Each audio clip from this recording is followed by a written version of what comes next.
Chers abonnés, bonjour. Ce matin, une minute relativement courte intitulée Du bon usage de l'insupportable. On peut lire ce matin dans le quotidien japonais Seikyu Shinbun, journal de l'enseignement sacré en français, la méditation que je vous partage. Il est fréquent, alors même qu'on se trouve dans une situation insupportable, dans une impasse totale, de se retourner d'abord contre soi.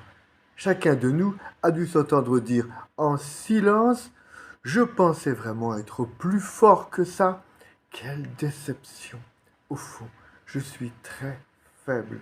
Dans un second temps, cette violence à notre égard devient tellement insoutenable qu'on finit par la retourner contre les autres ou contre les événements, préférant faire peser sur l'extérieur la responsabilité de notre malheur.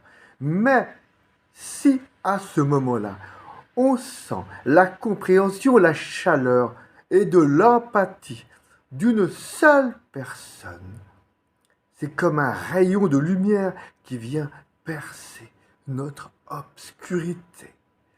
Et l'épreuve en elle-même prend un tout autre sens, non plus une simple souffrance, mais un tournant décisif dans la création de nouvelles valeurs.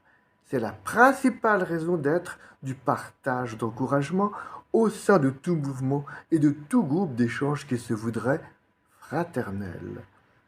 Apprendre à utiliser toute difficulté au profit de notre vie plutôt que de se laisser utiliser par elle.